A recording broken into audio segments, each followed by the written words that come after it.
said to her, but I'm curious, why are you doing this? Putting your own life at slight risk, your health at risk. And she looked at me, and I'll never forget what she said. When she said to me, why am I doing this? The question is, how could I not do this? And to me, when you ask me the question of remembering a moment when you woke up to life, literally, that conversation with Aunt Paula awakened me to a true understanding of what it means to be alive and to love and to give. And I would say to some small degree ever since, and I wish that I could say to a greater degree, but to some small degree, that moment has changed my life. And I've tried ever since then to look for opportunities to be even a little bit as giving as Aunt Paula was in that profound moment of love, giving literally the gift of life.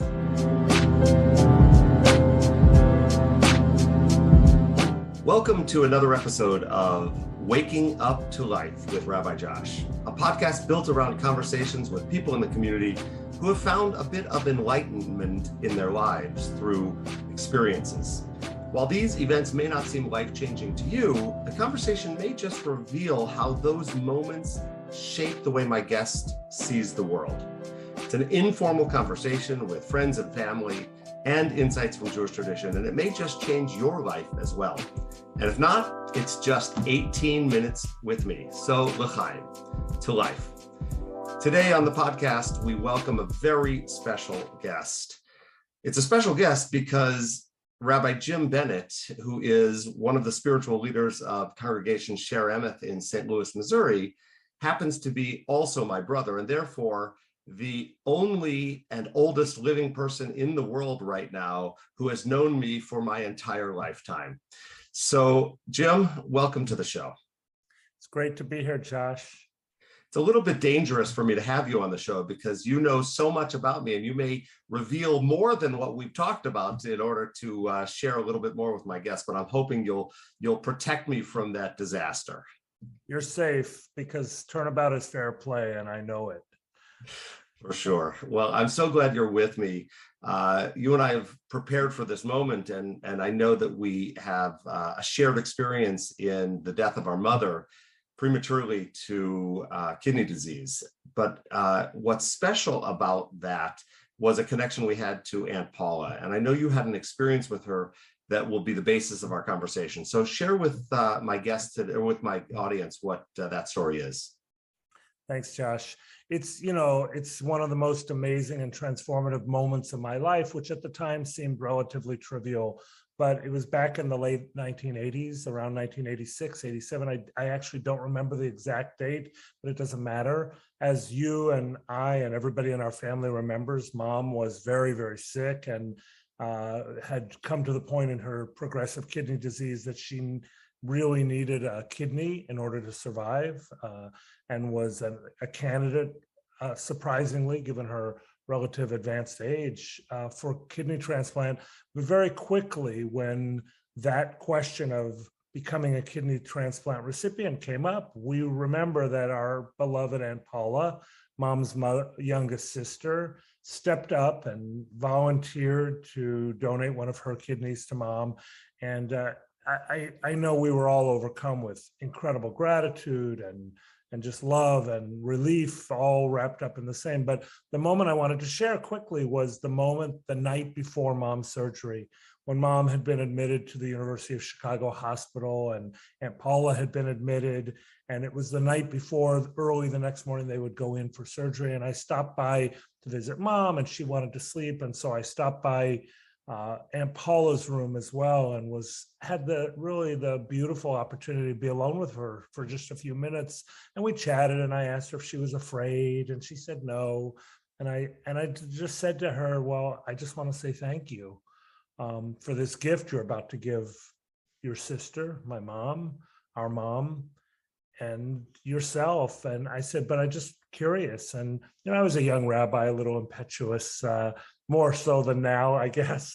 And I said to her, but I'm curious, why are you doing this? Putting your own life at slight risk, your health at risk. And she looked at me, and I'll never forget what she said. When she said to me, "Why am I doing this?" The question is, how could I not do this? And to me, when you ask me the question of remembering a moment when you woke up to life, literally, that conversation with Aunt Paula awakened me to a true understanding of what it means to be alive and to love and to give. And I would say to some small degree ever since, and I wish that I could say to a greater degree, but to some small degree, that moment has changed my life. And I've tried ever since then to look for opportunities to be even a little bit as giving as Aunt Paula was in that profound moment of love, giving literally the gift of life. Yeah, it's an amazing memory for me as well. I was much younger, and a decade younger than you, obviously came about that moment from a very different perspective. But I remember thinking to myself how lucky we were to have someone in the family, as others were waiting on long lists of donations to get a kidney to really move to the next stage of mom's life. I also remember watching mom wake up in those first days, and as one of the very first patients to take cyclosporin, was experimenting with doses. And equally miraculous was the fact that doctors could actually perform that surgery and had the technology to be able to keep somebody from rejecting an organ like that. I wonder, as you think back on it, how has it affected the way you serve others as a rabbi? Because obviously you're with other patients now who aren't your family in exactly the same circumstances.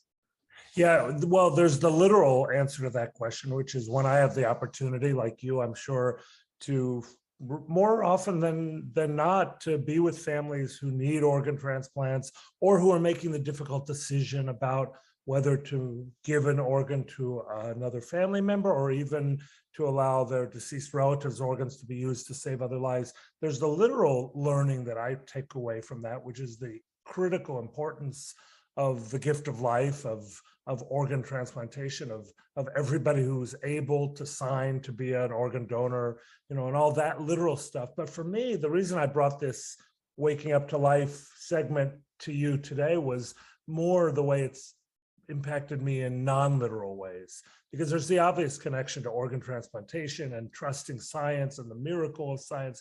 But to me, the more fundamental thing that I loved about remembering this story, and I was so grateful when you asked me this question for this podcast, it just reminded me that we get all caught up in the chaos and the nonsense of our lives. But ultimately, I believe more than ever as a result of that memory of Aunt Paula and our mom, I believe that we are here to give to others and to care for others. And at a time when the political realities and everything swirling around us tells us that that's not important, I just think it's so important to be giving and caring and loving. And that, in some small way, and I don't want to pat myself on the back, I don't think I'm such a great giving person, but I believe that we should strive to be great and giving and good in that same way. And so for me, Aunt Paula is like one of my teachers of Torah. The Torah of Aunt Paula, not even hesitating about giving the most precious thing she had to give to save her sister's life. To me, that's metaphoric for what we should all do in much smaller ways, just the simplest things that are so easy to do. Like, we don't have to go to the hospital and have somebody cut out our kidney, right? We could just be giving and caring. Yeah, I think that's obviously a global truth, but it has actually, in a strange way, impacted our own nuclear families as well. We've both raised our own children to have beautiful relationships inside our nuclear families, and thankfully our children love each other and have relationships within our individual families. But I've been lucky enough to have all three of your kids come to live for a time period in our home, which has allowed us to have both pieces of our family, despite living across the country from one another, to have that connection. And I wonder if just a piece of that, obviously I welcomed and lovingly welcomed your kids into the home, but I wonder if a part of that just comes from the experience that we had of watching our mom and our aunt have that kind of selfless relationship. We can make fun of each other and have fun with each other all the time, but when push comes to shove, my kids know yours are there and your kids know mine are there. And that has been a remarkable experience of these last 15 years or so, as our kids have gone from being children to being more young adults. Yeah, I share that, and I would echo it. And I'm grateful not only for the literal, kindness and generosity that you and Meg have shown to my kids. They do love you guys, and even though we don't see each other nearly as often as we wish we did because of geography and time and all that, I think you're right. I think that when I reflect back, we learned by many examples, but by this most profound example and memory that I share with you, about what it means to be family, and literally that bond that is so powerful that you'd be metaphorically or literally willing to give one of your organs to the other if necessary, because that's what family is. And I think that expands even beyond family as well to just, that's what community is. So I don't want to go into the political realm because it's never a fruitful conversation. Why not? Yeah, it's so challenging, but we are living in a time when maybe kindness and the kind of generosity that you're talking about has become less obvious. Are you seeing a reaction to that, a change in the St. Louis Jewish community right now in terms of sort of reacting back as we sort of ricochet out of a really challenging time period in humanity? I've just really started trying to put my brain around this and to really conceptualize it. I want to be careful because I don't actually believe that most people, regardless of ideology, politics, beliefs, whatever, are actually selfish or self-interested. I think that this reality we've been living in has brought out that and made it seem as if there's meanness on one side and kindness on the other. And I don't think that's true. I mean, I know that people of all places on the political spectrum are capable of kindness and actually value kindness. In our community, I think you're right that there is across the country, and I'm seeing it here, sort of almost a ricochet kind of a boomerang back towards like a craving for kindness in spite of our political tensions and difficulties, because more and more of these extreme examples of mean-spiritedness are not representative of the majority of people in any political ideological place within the Jewish community and outside it.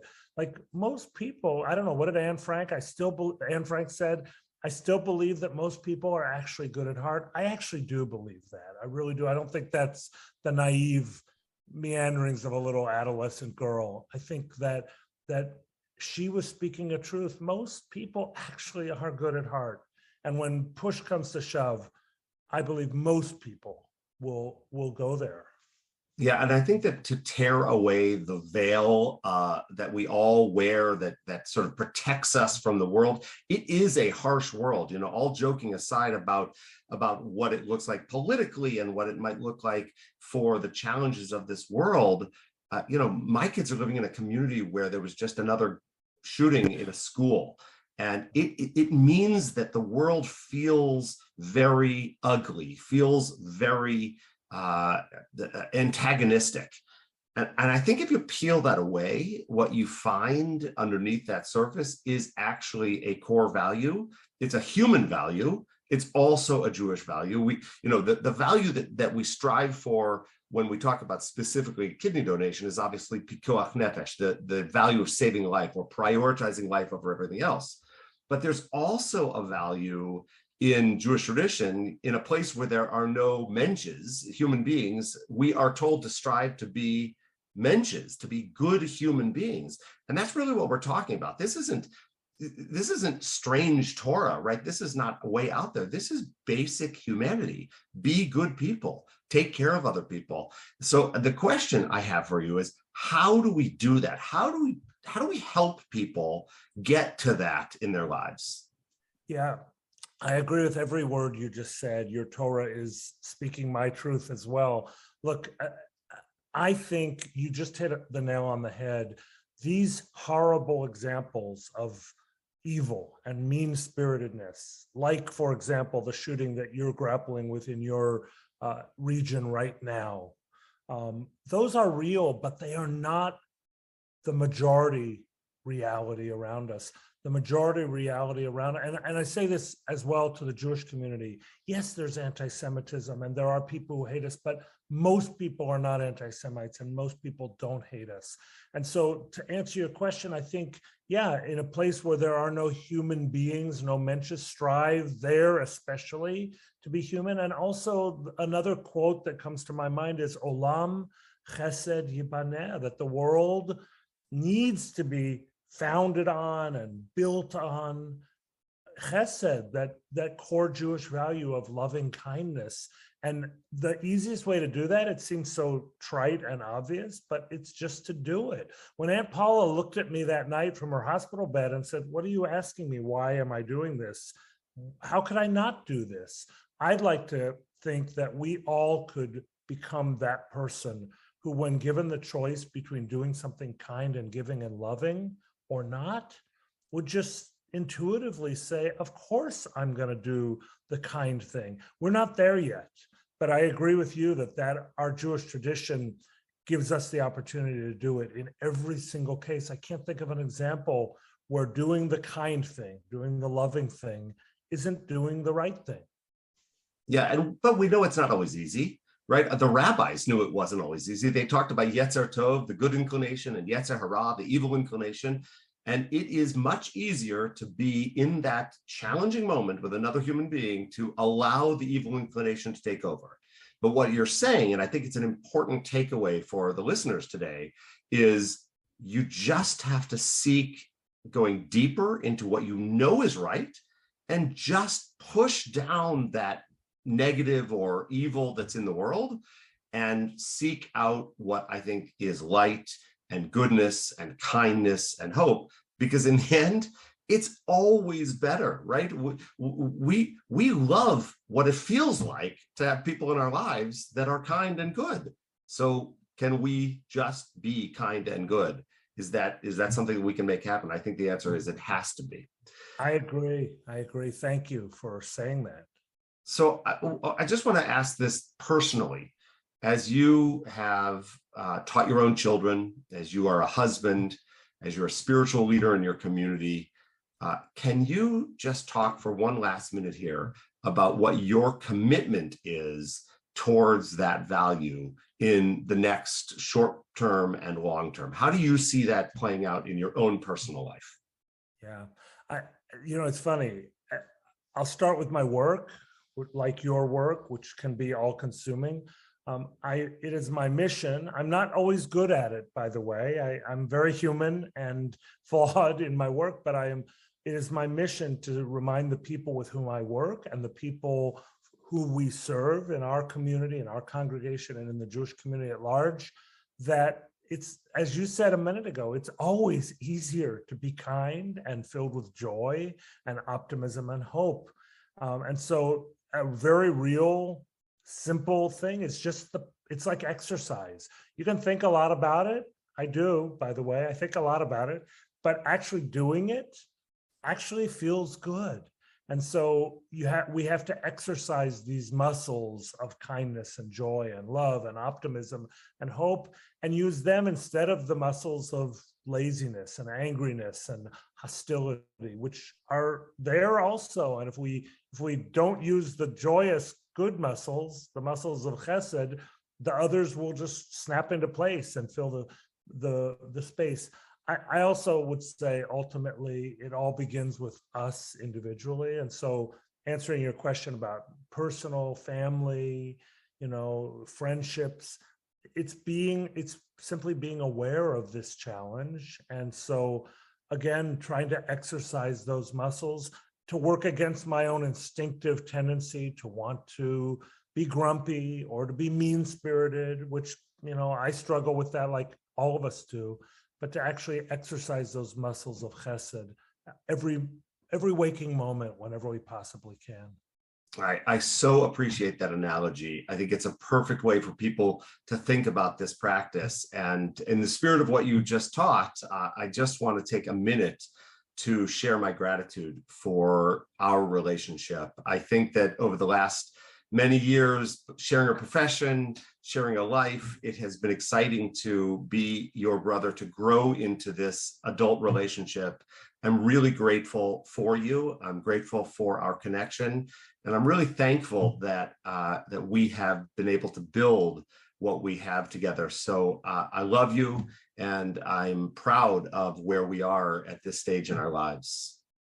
Thanks, Josh. I feel the same way. I love you too, and I'm really grateful not only for this brief momentary opportunity to share 18 minutes waking up to life together, but I'm grateful that we've had many years waking up, sometimes together, usually not, but spiritually together. And I'm really proud of you, and I care deeply about you and your family as well. And I love you too. Thank you. So you spoke about coming to the end of our 18 minutes together. We are almost there, but I end each of these podcasts asking my guests to share, if you would, something outside of our conversation so far, just maybe a book that you're reading, something that has brought meaning to your life, a television show, something where you have found personal meaning in these most recent days and weeks. Well, I'll mention to you something you and I have discussed frequently over the last few years.